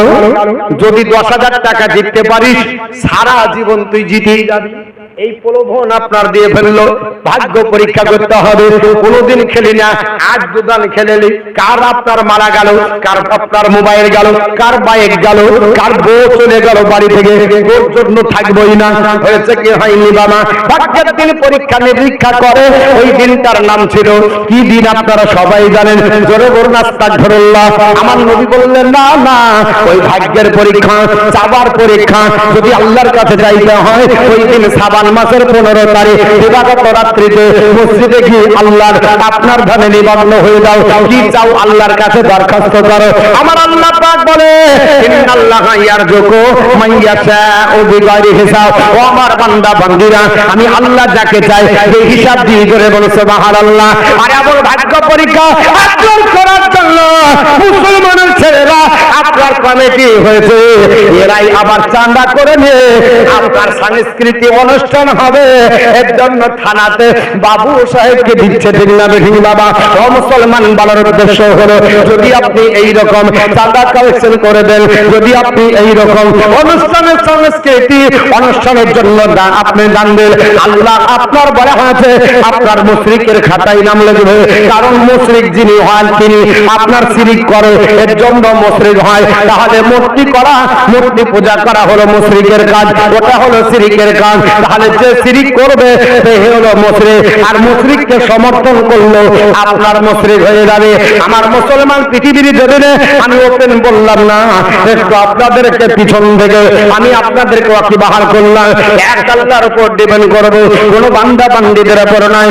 আমার মুসলমান পৃথিবীর জমিনে 4 নম্বরে কারা আরশের নিচে জায়গা পাবে। আল্লাহর নবী সোনার জবানে বললেন, রাজুলানে তাহাব্বান ফিল্লাহি ইসতামা আলাইহি ওয়া তাফাররাকান আলাইহি। একে অপরকে ভালোবাসো, ওটা আল্লাহর জন্য হবে। একে অপরকে ঘৃণা করো, ওটাও যাবে আল্লাহর জন্য হয়। আমাকে যদি ভালোবাসতে হয়, কার জন্য বাসবেন? বক্তা মতিউর রহমানের জন্য না, আল্লাহর জন্য ভালোবাসুন। ঘৃণা যদি করতে হয় আল্লাহর জন্য করুন, তাহলে আরশের নিচে জায়গা হবে। বলে হুজুর, মানুষে মানুষকে ভালোবাসা এটা বুঝি, মানুষে আবার মানুষকে ঘৃণা করা যাবে? হ্যাঁ, যদি খোদাদ্রোহী হয়, নবী বিরোধী হয়, হাদিস বিরোধী হয়, নামাজ বিরোধী হয়, মাদ্রাসা মসজিদ বিরোধী হয়, শরীয়ত বিরোধী হয়, তাকে ঘৃণা করা ওয়াজিব হবে। তাকে ঘৃণা করা কি ওয়াজিব, তাকে ঘৃণার চোখে দেখতে হবে। আমার মুসলমান, আমার বাপজান ভাইজান, এই হাদিসের ব্যাখ্যা করতে গেলে অনেক সময় লাগে, কিন্তু আমাকে সময়ের দিকে লক্ষ্য রাখতে হচ্ছে, কারণ 12টায় শেষ হবে, তাই তো? পার হয়ে গেছে। তো আমি আপনার বলে হচ্ছে আরো 2-10 মিনিট 15 মিনিট বলবো, অসুবিধা নেই। আছে? কষ্ট হচ্ছে? হ্যাঁ, কষ্ট হচ্ছে না? ঠিক আছে, যাক, অনেক দিন পরে বহু মানুষের ইচ্ছা পেয়েছি। অনেক জায়গায় বলে হুজুর যা হয়েছে ছেড়ে দেন, কারণ ওইদিকে আপনার ওয়েটিং আছে, কারণ ওয়েটিং ইজ মেন্টালি টর্চার। অপেক্ষা করা মানসিক আঘাত। খাবারটা আছে নাকি? আছে, কিছু মালটাল আছে, খাবার দাবার নাই? তো হুজুর আপনাদের জানা নাই, আমার জানা আছে। এই এলাকায় বা অন্য এলাকায় দেখেছি, আপনাদের বীরভূমে বিশেষ করে, যত রাত বেশি হয় তত শ্রোতা বেশি। তা আমি এক জায়গায় বক্তব্য দিচ্ছি, আমার আগে বক্তব্য দিয়েছে মুফতি জুবাইর সাহেব। তা আমি বলছি আমাকে লাস্টে দিল, এর জন্যই মনে হয় আমার বক্তব্য শুনে নাকি লোক বেশি হলো। তো যত দেখছি তত লোক বেশি, যত দেখছি তত লোক বেশি। চিন্তা করছি মনে হয় কোনো কারণ আছে। ডাক্তার বলছে মৌলভী তোমার বক্তব্য শুনে নাই, আসল মাল চলে এসেছে বিরিয়ানি। দেখে এটা যখন এসেছে তখন আর কেউ থাকবে না, আর কিয়াম যদি হয়তো বিছানা থেকেও উঠে চলে, ওটা তো আর কেউ না। কিয়ামে আপনার সব চলে আসে। আপনি এখনই কিয়াম করে দেন, যে আবার 8 ঘন্টা বলে এলেন, কোনো ব্যাপার নেই। আগে কিয়াম করে ভালো ছিল গো, সবাইকে বিছানা থেকে নিয়ে চলে এসে দাও। হ্যাঁ, তো বিরিয়ানির যা সেন্ট, ও মাইকের আওয়াজ যদ্দূর যাবে তদ্দূর লোক চলে আসবে, অসুবিধা নেই। হ্যাঁ, আমার থেকে বড় বক্তা হচ্ছে বিরিয়ানি। ও আপনার যদি বলে দেয় যে আমি এবার হাজির, তোরা আর থাকিস না, আমি বালতিতে এখন টকবক করছি, তো আর লোক বলবে তোর চিন্তা নাই, এখন আমরা লাইন দিচ্ছি, অসুবিধা নেই। আল্লাহর নবী পবিত্র জবান দ্বারা বললেন 5 নম্বরে কারা আল্লাহর আরশের নিচে জায়গা পাবে। শর্টকাটে বলি, এর ব্যাখ্যা দিতে গেলে প্রচুর কোরআন হাদিস ভিড়াতে হবে। আল্লাহর নবী বললেন রাজুলুন তালাবাত ইমরাতুন জাতিন মানসুবিন জামালিন ফাকালা ইন্নী আখাফুল্লাহ। নবী বললেন সাহাবারা, সম্ভ্রান্ত ঘরের মহিলা দেখতে লাবণ্যময় চেহারা যদি হয়, সৌন্দর্যের অধিকারী দেখতে টলফিগার, মহিলাটা যদি ডাক দেয় বলে যুবক আমার সঙ্গে যেও না, খোদা মিটিয়ে চলে যান। যুবক যদি বলে ইন্নী আখাফুল্লাহ, আমি আল্লাহকে ভয় করছি বলে যদি পালিয়ে যায়, আল্লাহর বান্দাটা জান্নাতি। জোরে বলে, শুধু জান্নাতি নয়, আমার আল্লাহ আরশের নিচে জায়গা দেবে। জোরে বলে সুবহানাল্লাহ। যদি এই রকম ঘটনা ঘটে যায়, তওবা করব হুজুর, আর জিন্দেগিতে এই কাজ করব না, মেয়ের পিছনে লাগবো না, কোনোদিন জেনা খাতায় নাম লেখাবো না, জেনা করব না, মেয়েদেরকে টন্টিকার কাটবো না। কারণ নবী বলেছে যুবক তোমরা হলো মেয়েদের পাহারাদার। যদি কোনো মহিলা অসহায় হয়, রাস্তায় যদি পথ ভুলে যায়, রাস্তায় যদি একাকিত্ব নিঃসঙ্গ কাটায়, তাহলে একটা যুবকের কাজ দায়িত্ব হলো চৌকিদারের কাজ। জোরে বলুন সুবহানাল্লাহ। তার ইন্ট্রোডাকশন নিয়ে তার গন্তব্যস্থল পর্যন্ত দায়িত্ব নিয়ে পৌঁছে দেওয়া, এটা হলো একজন জান্নাতি যুবকের কাজ। নিজের দায়িত্ব নিয়ে পৌঁছে দিলে হবে। এই দায়িত্ব যদি থাকে, ধর্ষণ হবে। জোরে বলুন, ধর্ষণ হবে না, টোল কাটবে না, ব্ল্যাকমেল করবে না, মেয়েদের রাস্তা অবরোধ করবে না, মেয়েদেরকে নৃশংস ভাবে আপনার হত্যা করবে না, জানে মেরে দেবে না। আল্লাহর বান্দা বান্দিরা পৃথিবীর জমিনে শুনে যান রাতের বেলা, আমি আপনাদের জানিয়ে দিই আপনার 6 নম্বরে কারা আল্লাহর আরশের নিচে জায়গা পাবে। নবী বললেন রাজুলুন তাসাদ্দা রাজুলুন তাসাদ্দাকা আতালা লামাসিমালহু ওয়া তুনফিকু বিয়ামিনিহি, যারা গোপনে দান করবে, ডান হাত দান করলে বাম হাত যদি না জানতে পারে, আল্লাহর আরশের নিচে জায়গা পাবে। জোরে বলুন সুবহানাল্লাহ। বলে হুজুর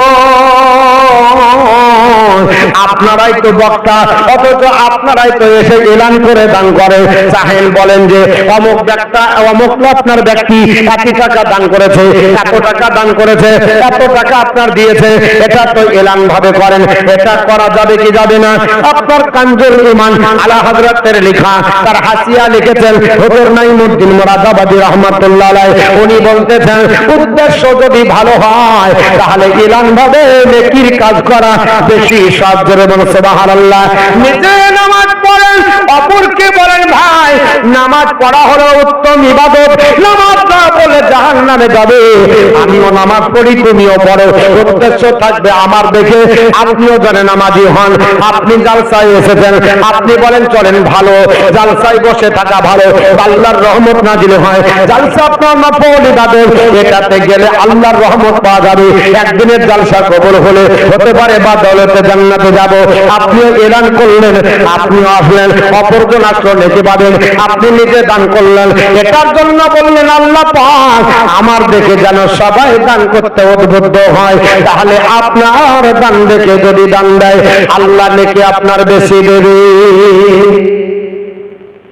গোপন শুধু এটাই নয়, গোপন কেউ দান দেয় তা নয়।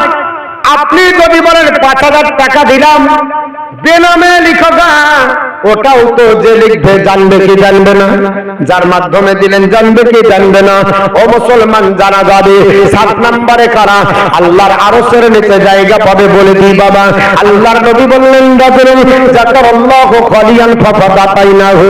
ও আমার উম্মত উম্মাতানি শোনো, যারা রাত্রি বেলাতে আল্লাহর জিকির করে 1 ফোঁটা চোখের পানি ফেলে দেয়, আমার আল্লাহ তাকে আরশের নিচে জায়গা দেবে। জোরে বল সুবহানাল্লাহ। কত সহজ নাই আল্লাহর জন্য চোখের পানি ফেলবে। মুখের কথা নাহি গো জাদু, খোদার পথ চলা, খোদা হাতে না সহজ হলে বলো জগৎ কেন হবে না। দিহি রসল হাদি গো না, দিহি রসল হাদি গো আসবেন কেন তবে বলো দেখি কেন হবে। ধরে বলো সুবহানাল্লাহ। হয়নি জোরে বলেন। খিচুড়িটা আসছে, অত চিন্তা কিসের? জোরে বলতে হবে। খোদা চেনা সহজ হলে বলো দাদাকে কেন আমি ত্রিসংসার মানুষের মাঝে খোদার নামে বিনা বাঁধে সুবহানাল্লাহ। ত্রিসংসার মানুষের মাঝে খোদার নামে বিনা বাঁধে ডেকে বলে সকাল সাজে কিছু নাহি রবে বলো দাদাকে কেন আমি খোদা চেনা সহজ হলে বলো দাদাকে কেন আমি মানুষ বছর স্বভাব সবান শিক্ষা দেখায় হাইবে বধান আসে না গেল ভুলিত কোরআন আসে না গেল ভুলিত কোরআন বেঈমান হয়ে যাবে বলো দাদাকে কেন হবে। আমার বন্ধুগণ ভালোর উদ্দেশ্য হলো আল্লাহ পাকের বান্দা যারা রাত্রি বেলায় এক ফোঁটা চোখের পানি ফেলে দেব আল্লাহর দরবারে কবুল হয়ে যাবে। ওই চোখের পানির বদলতে আল্লাহ আরশের নিচে জায়গা দেবে। শুধু তাই নয়, নবী বলেছেন সাহাবারা এই চোখের পানির ওজন কতটা তোমরা জানো?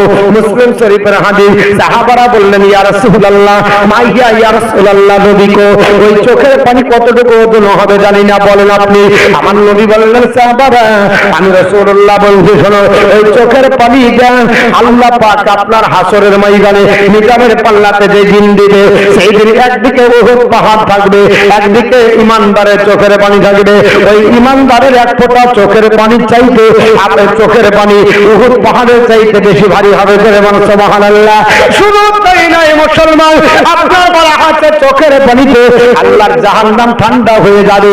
যে জাহান্নাম উৎপেতে বসে আছে আল্লাহর কোরআন বলেছে ইন্না জাহান্নামা কানাত মিরসাদা, নিশ্চয় জাহান্নাম উৎপেতে বসে আছে ধরার জন্য আপনাকে, আপনার উৎপেতে বসে আছে। লিতাগিনা মাআবা, ওই জাহান্নামে থাকবে কারা? আল্লাহর অবাধ্য বান্দা বান্দি যারা হবে, আল্লাহর দাসত্ব করবে না, আল্লাহর ইবাদত করবে না, আল্লাহ পাকের আপনার সে ওর জন্য সেজদা দিবে না, এদের জন্য আমার আল্লাহ পাক জাহান্নাম তৈরি করে রেখে দিয়েছে। আল্লাহ পাক বলে শুনে রেখে দাও লাবিসিনা ফিহা আহকাবা, ওই জাহান্নামে যুগ যুগ ধরে থাকতে হবে। 10 দিন 15 দিনের নাই, 20 দিনের আপনার ব্যাপার নাই। আমার আল্লাহ পাক বলে ও আমার বান্দা বান্দিরা ওই জাহান্নামে আপনার লাবিসিনা ফিহা আহকাবা, ওই যুগ যুগ ধরে জাহান্নামে থাকতে হবে। জাহান্নামের আগুন কালো বাবা, ওই জাহান্নামে যখন মানুষকে পোড়ানো হবে পুড়ে ছাই হবে না, হবে না। দুনিয়ার আগুনে আমি মতিউর রহমানকে যদি ধরে দেয় আমি পুড়ে ছাই হয়ে যাব, আপনার হাড্ডি পড়ে যাবে। দুনিয়ার আগুনে যা দিবেন পড়ে যাবে। আল্লাহ পাক জাহান্নামে যখন দেবে আপনার ছাই হবে না, পুড়ে কয়লা হবে। যেমন কাঠ পোড়া কয়লার ভাটা আছে, ওই ভাটাতে কাঠ ভরে যায়, চতুর্দিকে লেপে দেওয়া হয়, আগুন দেওয়ার পর আগুন জ্বলে, কাঠ পুড়ে কয়লা হয়, কাঠ কোনোদিন ছাই হয় না, আবার বের করে আগুন তাদেরকে জ্বালানো হয়। আল্লাহর নবী আপনার আল্লাহর কোরআন বলে হে আমার বান্দা বান্দিরা ওই জাহান্নামে পুড়ে কয়লা হবে, তখন কাঁদতে থাকবে জাহান্নামীরা আল্লাহ জাহান্নামের আগুন সহ্য করতে হবে। মাবুদ আয় আল্লাহ এই জাহান্নামের কলিজা পর্যন্ত জ্বলে গেল আল্লাহ, একটু পানি দাও, একটু পানি দাও, পানি দাও, পানি দাও। আমার আল্লাহ পাক বলেছে লা ইয়াযুকুনা ফিহা বারদাও ওয়ালা সারাবা।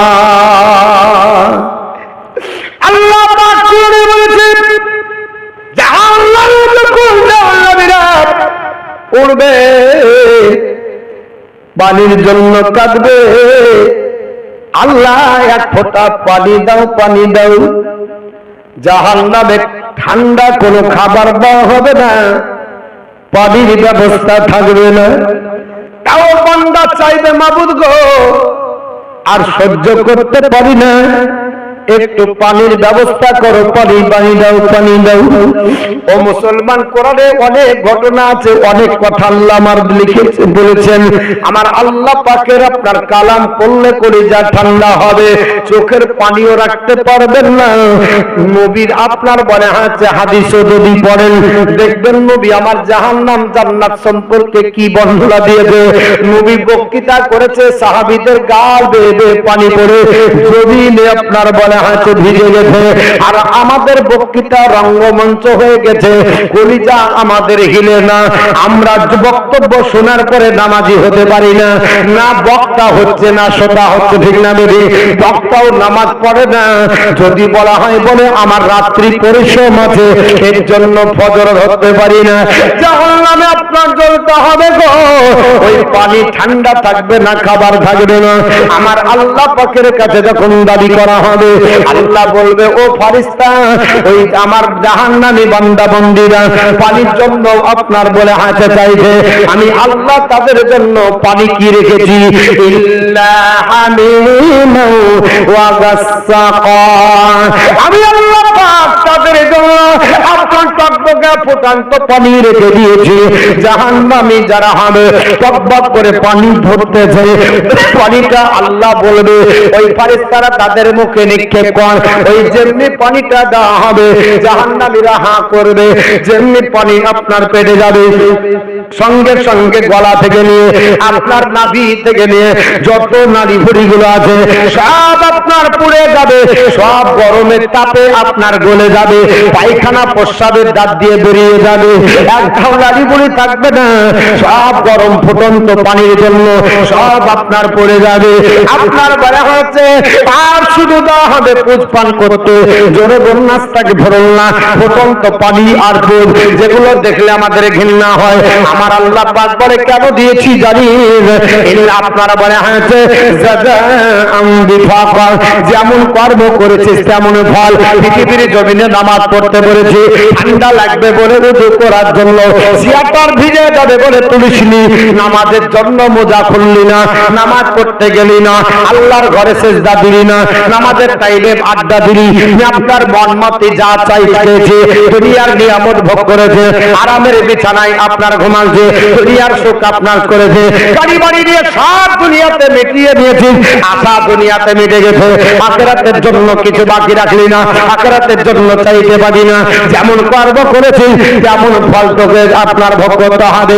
আপনি আমি যদি বাবা এই শীতের মৌসুমে 5 ওয়াক্ত ওযু করতে গেলে মোজা পরা যাবে বাবা, আমরা যারা নামাজি এসটাকিন পায়ে দেওয়া হয় না, মোজা পায়ে দিতে পারি না কেন? যে যখন দিব বারবার খুলতে হবে। মুসলমান নামাজের সময় ফজরের সময় এত ঘুম আপনার বলা আছে ঘুমটা মিষ্টি হয়ে যায়, ওই ঘুমটা পড়তে খুব ভালো লাগে। আল্লাহ পাকের আপনার বলা আছে নবী বলল না ওই ফজরের সময় যদি আরেসার সময় যদি কেউ নামাজ কাজা করে, আমি রাসূলুল্লাহ বললাম তার আলামতটা মুনাফিকের খাতায় লেখা হয়। জোরে বলুন আস্তাগফিরুল্লাহ। ফজর আর এশার নামাজ কাজা করার আলামত হলো আপনার মুনাফিকের আলামত। আর আমরা পৃথিবীর জমিনে আল্লাহর ইবাদত করতে পারি না। ও মুসলমান, চলে যাব বলার আগে দুটো কথা বলে যায়। আজকে আপনারা জলসা করেছেন ভালো, তবে নামাজি হতে হবে। কি হতে হবে? নামাজি। একবার নয় 10 বার করেন, কোনো আপত্তি নাই। করছেন ভালো আমার যুবক ভাই। আমি তবে সব থেকে খুশি হলাম, বহু জায়গায় যায় আমাকে চিঠি রাখা হয়, হুজুর আপনি এসেছেন, যাদেরকে এত উদ্যোক্তা, এত আপনার জালসা করার যাদের এত প্রচেষ্টা, তারা তো একটা নামাজ পড়ে না।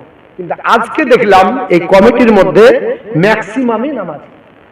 তাহলে আলহামদুলিল্লাহ জোরে বলুন, আর একটু জোরে বলুন। খুব ভালো কাজ, আরো হতে হবে। আচ্ছা, এই মজলিসের মধ্যে একটা বেনামাজি কেউ আছেন যে বলবেন হুজুর নামাজ পড়িনি কিন্তু আগামী কাল থেকে পড়ব?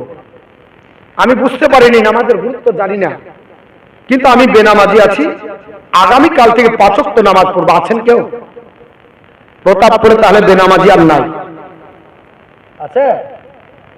একটাও নাই। আজ ওয়াদা করেন আমি আপনার জন্য কালকেও দোয়া করব, কাল আমার হরিশ্চন্দ্রপুরে জালসা আছে, ওখানেও যেয়ে দোয়া করব। একটা করে আল্লাহর নামাজ বান্দা নামাজ আগামীতে পড়বেন যে হুজুর নামাজের গুরুত্ব জানতাম না বা বুঝতাম না, কিন্তু আজ থেকে নামাজ পড়বো ইনশাআল্লাহ। আছে কেউ আল্লাহর বান্দা একটা বেনামাজে হাত তুলতে পারবেন যে আমি নামাজ পড়বো আগামীতে, আপনার জন্য খাস করে দোয়া করব? একটাও বেনামাজি নাই। মাশাআল্লাহ, তাহলে সবাই আমরা নামাজি। আগামীতে জালসা হবে না হবে না? একটু জোরে বলেন, হবে না হবে না? হবে। তাহলে একজন করে আল্লাহর বান্দা 25 কেজি চালের একটা বস্তা দিতে পারবেন? হাতটা বাড়াবেন। আল্লাহ পাকের কোরআন বলেছে ইন্নাল্লাহা আশতারা মিনাল মুমিনিনা আনফুসাহুম ওয়া আমওয়ালাহুম বিআন্না লাহুমুল জান্নাহ, নিশ্চয় আমি আল্লাহ পাক ঈমানদারদের জান আর মালকে কিনে নিয়েছি জান্নাতের বিনিময়ে। জোরে বলুন, ঈমানদারদের জান আল্লাহর দরবারে বিক্রি হয়ে গেছে এবং মালও আল্লাহর দরবারে বিক্রি হয়ে গেছে। তাহলে আমার জান আর মাল সবই আল্লাহর।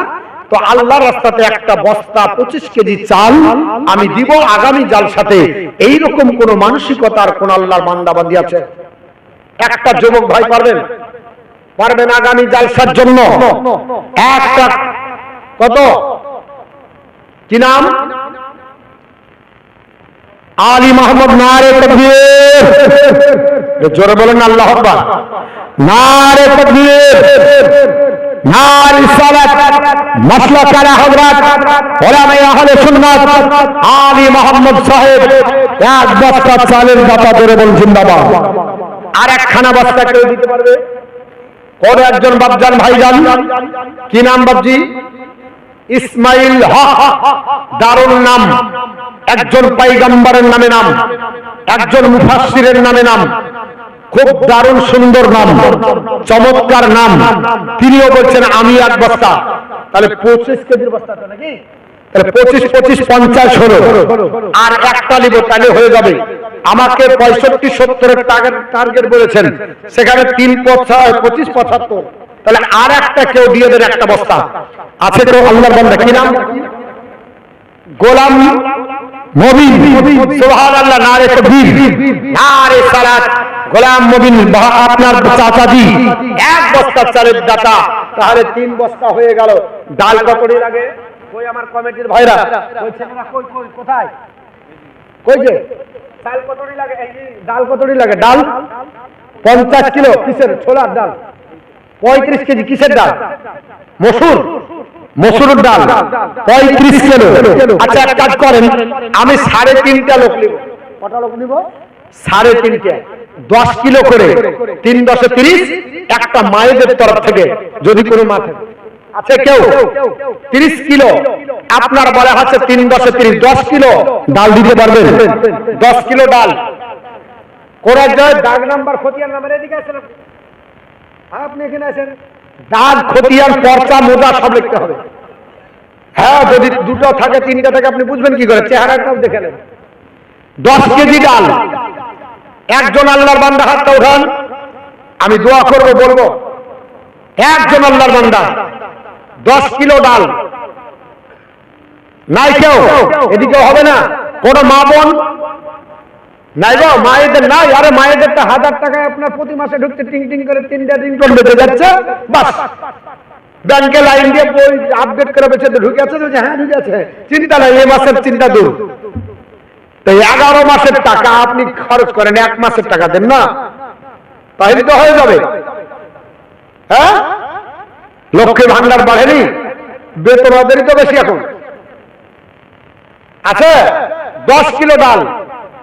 একজন আল্লাহর কোন বান্দা, আল্লাহর কোন বান্দি মায়ের বাপের জন্য দোয়া করব। গহীন অন্ধকার কবরে চলে গেছে মা বাপ, একটা করে আল্লাহর বান্দা বান্দি 10 কিলো চাল এই ডাল। কই? কি নাম বাবজি? কোনটা? আপনি বলেন চাচাজি, কিছু বলবেন? 10 কেজি ডাল। কি নাম? আতিবুর আলী, গোপালপুর। বাপের নাম বলে দেবেন, দাগ খতিয়ান সব লাগবে। এখানে হলে তাও খুঁজে বের করা যেত। ওখানে আমিন নিয়ে গেলেও হয়রান হয়ে যাবে।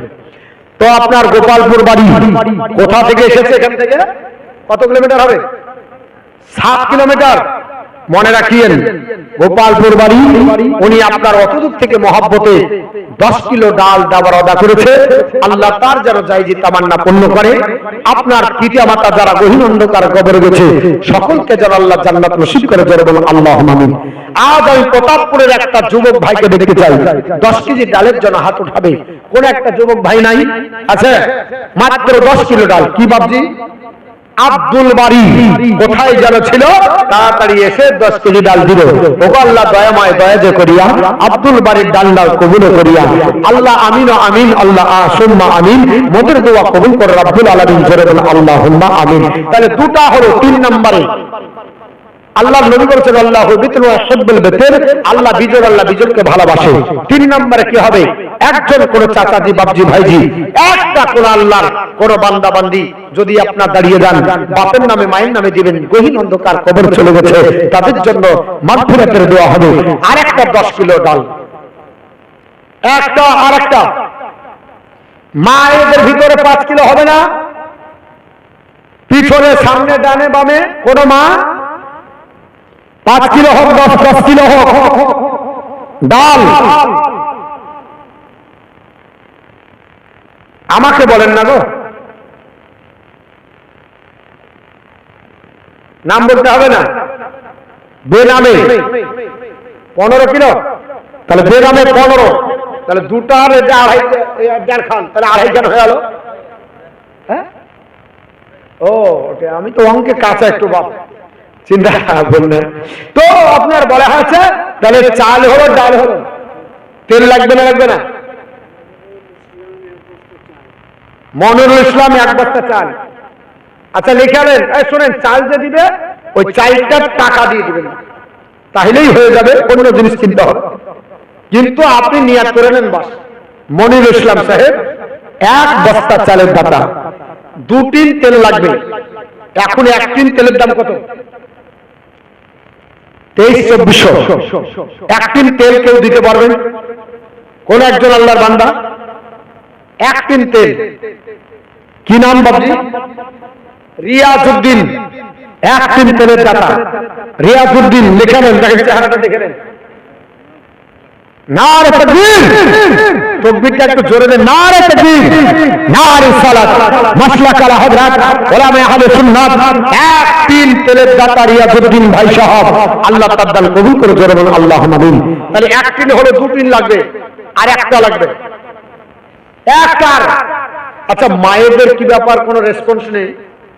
মায়েরা মনে চিন্তা ভাবনা করেছে যে ওরা দিলেই আমাদেরও দেওয়া হলো নাকি? মায়েরা দিবেন না? কোন একজন মা